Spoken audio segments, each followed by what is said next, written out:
Okay, the final part of the chapter is considering the possibility, heaven forbid, is we make a mistake. And let's be honest, we're sampling, so there's no guarantees. All right. So we have what we call type 1 and type 2 errors. All right.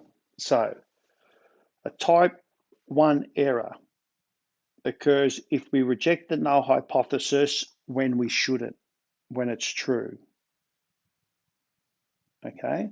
So we say something isn't true when it is.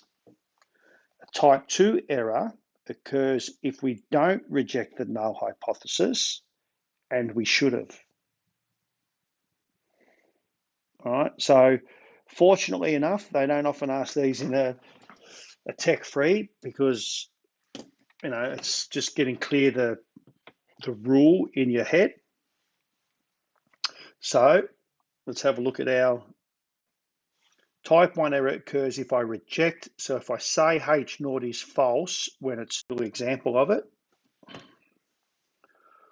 All right. So suppose that we're testing a new drug for controlling migraines with the hypothesis the drug is ineffective in controlling migraines. So it's almost like a double negative, isn't it? So let's go back.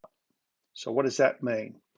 To say, I'm saying the drug is not ineffective when it is. Okay.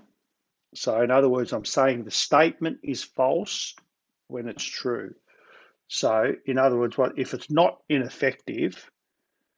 Okay. So in other words, I'm saying the drug works and it doesn't.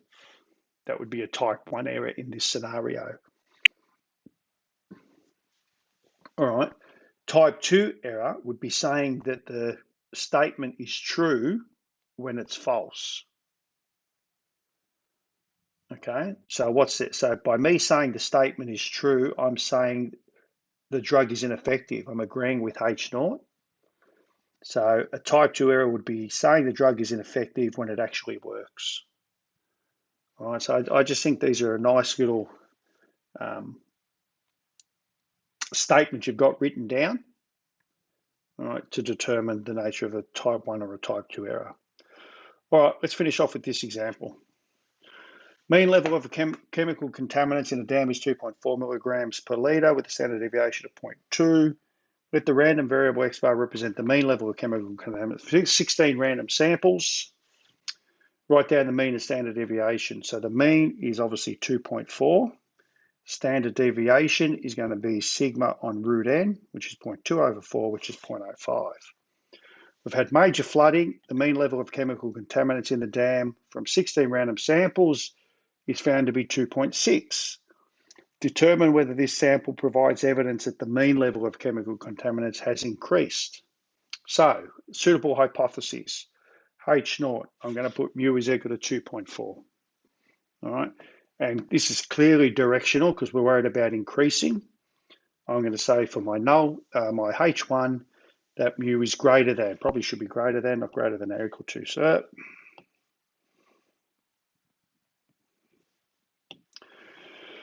that mu is strictly greater than 2.4. All right, find the p-value.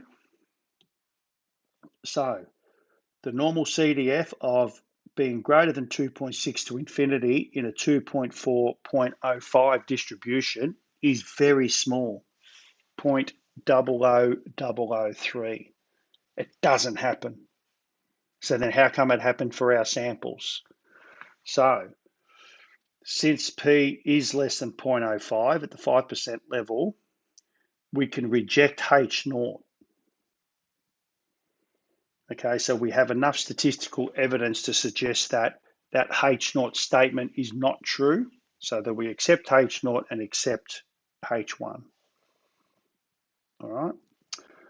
Last part, find that for this test, what is the smallest value of the sample mean that you would need that would provide evidence that the mean level of chemical contaminants in the dam has increased. In other words, so clearly we found 2.6 to be the mean level and it was smashed it. It was way under 0.05. So where would it be equal to 0.05? what level of contaminant would make it equal to 0.05 and hence cause us to still reject H0. So if I use my inverse norm, 0.95, the mean is 2.4, the standard deviation is 0.05.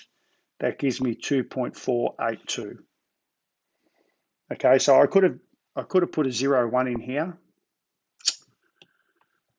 I could have put 0.1 and just got how many standard deviations it is, but why not go straight to get the actual value?